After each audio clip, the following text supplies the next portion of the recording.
వీటికి సమాధానం ఎక్కడైనా అసెంబ్లీలో చెప్పాడా? 5:30 గంట అసెంబ్లీలో ఇటువంటి ప్రశ్నలకు ఏదైనా సమాధానం చెప్పాడా?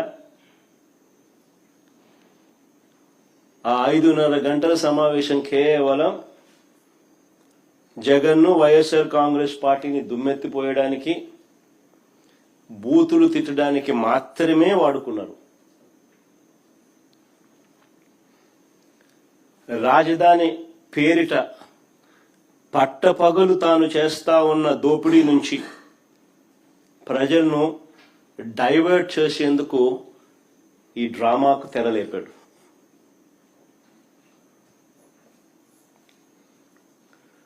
ఆశ్చర్యం ఏమిటో తెలుసా? ఓవైపున అసెంబ్లీ పిలుస్తాడు. ఇంతకుముందు నేను అన్నాను కదా, ఈ మనిషికి చిత్తశుద్ధి లేదు, నిజాయితీ అంతకన్నా లేదు అని చెప్పి. ఆశ్చర్యం ఏమిటి అని అంటే, ఓవైపు అసెంబ్లీని పిలుస్తాడు, ఇంకోవైపు అదే చట్టసభలో భాగమైన కౌన్సిల్ని పిలవడు.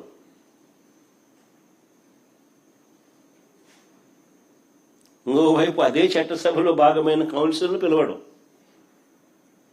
ఎందుకు? కౌన్సిల్ని పిలిస్తే రాజధాని పేరిట చంద్రబాబు చేస్తా ఉన్న అవినీతి భాగోతాన్ని కౌన్సిల్లో సభ్యులు బయట పెడతారని.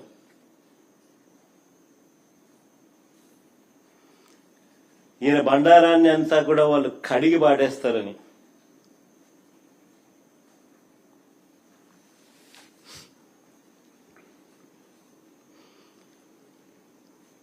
ఆశ్చర్యం కలిగించే విషయాలు ఇవన్నీ.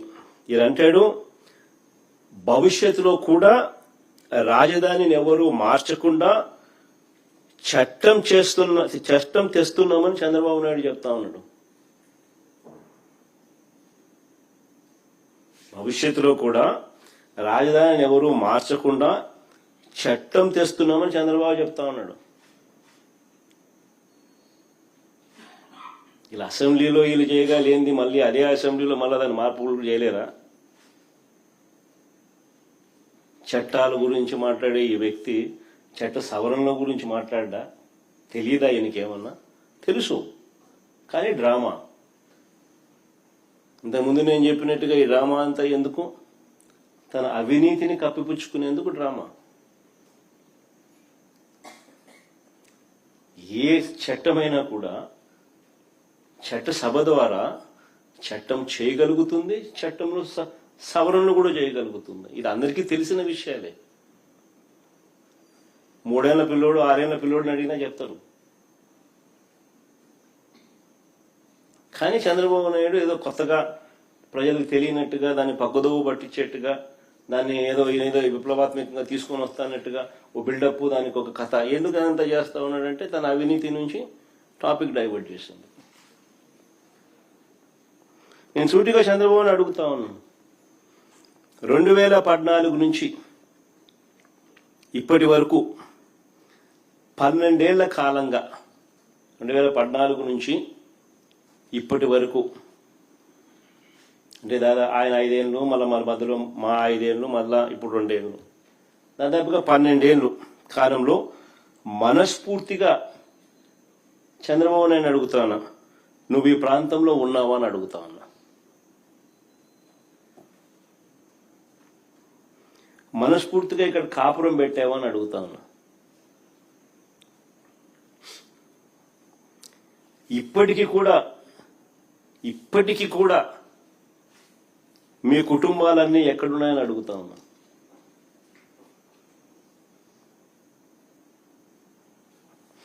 రెండు 2019 వరకు హైదరాబాదుకు షటిల్ సర్వీస్, 2019 వరకు కూడా ఒక పక్క ఆయన ముఖ్యమంత్రిగా ఉంటూ మరోవైపున హైదరాబాదుకు షటిల్ సర్వీస్. ప్రతిపక్ష నాయకుడిగా ఎన్నికల వరకు వీళ్ళ అడ్రస్ అంతా హైదరాబాదే.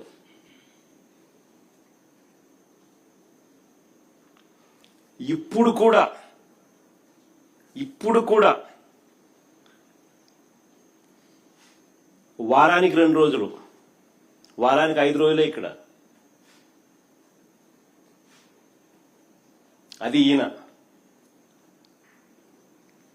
ఈయన పవన్ కళ్యాణ్ ఈయన కొడుకు అయితే అది కూడా వారానికి 4 రోజులు ఉంటే గొప్ప సంగతి.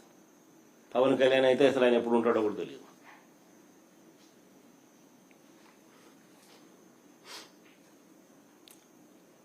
ప్రత్యేకంగా ఒక్కొక్కరికి ఒక్కొక్క విమానం, షటిల్ సర్వీస్, ఇవన్నీ వాస్తవం నేను చెప్పేటివి. ఏదైనా కానీ దుమ్మెత్తిపోయాలా అసెంబ్లీ అన్నది, అసెంబ్లీలో దుమ్మెత్తిపోయాలి అని ఒక ఆరాటంతో మమ్మల్ని తిడతారు తప్ప మేము అడిగే ప్రతి ప్రశ్న వాస్తవంగా లోతైన ప్రశ్నలు, ప్రతి ఒక్కరూ ఆలోచన చేయదగ్గ ప్రశ్నలు. ఫేర్గా నిజంగా ఈ సబ్జెక్ట్ మీద మాట్లాడదాం, ఫేర్గా ఈ సబ్జెక్ట్ను ప్రస్తావిద్దాం. వైఎస్ఆర్సీపీ ఈ ప్రాంతానికే కాదు, రాష్ట్రంలో ఏ ప్రాంతానికి అప్పుడు ఇప్పుడు ఎప్పుడు వ్యతిరేకం కాదు అనే విషయం స్పష్టంగా మరొకసారి చెప్తా ఉన్నా.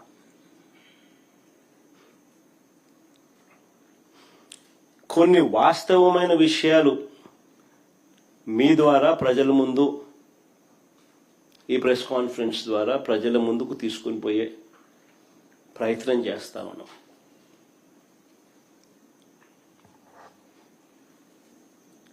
చంద్రబాబు నాయుడు గారు చెప్పిన లెక్కల ప్రకారమే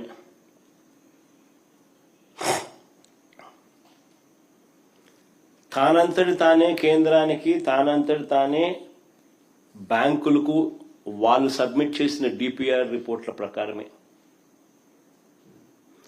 అమరావతి ప్రాంతంలో 1 ఎకరా డెవలప్ చేయాలంటే, డెవలప్ అంటే బిల్డింగులు కాదు, డెవలప్ అంటే కేవలం అక్కడ రోడ్లు, కరెంటు, డ్రైనేజు, నీటి సదుపాయాల కల్పనకు మాత్రమే. వీళ్ళ లెక్కల ప్రకారమే ఎకరాకు 2 కోట్ల రూపాయలు ఖర్చు అవుతుంది అని ఇచ్చిన వీళ్ళ లెక్కల ప్రకారమే 50,000 ఎకరాలకు అయ్యే ఖర్చు ఇంటూ 2 కోట్లు అంటే 1,00,000 కోట్ల రూపాయలు. మొదటి దశలో తీసుకున్న ఈ 50,000 ఎకరాలకి దిక్కు లేదనుకుంటే,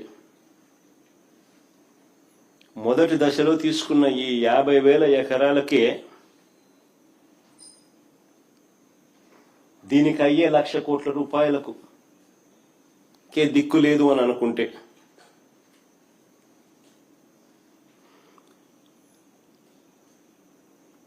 బేసిక్ ఇన్ఫ్రాస్ట్రక్చర్కు మాత్రమే నేను చెప్తా ఉన్నా. ఈ 50,000 ఎకరాలలో బేసిక్ ఇన్ఫ్రాస్ట్రక్చర్ మాత్రమే, రోడ్లు, డ్రైనేజీలు, కరెంటు, నీళ్లు, ఇటువంటి బేసిక్ ఇన్ఫ్రాస్ట్రక్చర్కి అయ్యే ఖర్చే ఎకరాకు 2 కోట్ల చొప్పున 1,00,000 కోట్ల రూపాయలకు దిక్కు లేదనుకుంటే, రెండో దశలో మరో 50,000 ఎకరాలు తీసుకుంటానని చెప్తా ఉన్నాడు. అందులో సుమారు 20,000 ఎకరాలకు ఇప్పటికే నోటిఫికేషన్ కూడా ఇచ్చేశాడు. రెండో దశకు సంబంధించి రెండో దశలో 50,000 ఎకరాలకు గాను 20,000 ఎకరాలకు ఇప్పటికే నోటిఫికేషన్ కూడా ఇచ్చేశాడు. ఈ లెక్కన రాజధానిలో 1,00,000 ఎకరాలలో, వెరీ ఇంపార్టెంట్ పాయింట్, ఈ లెక్కన రాజధానిలో 1,00,000 ఎకరాల్లో తీసుకున్న 1,00,000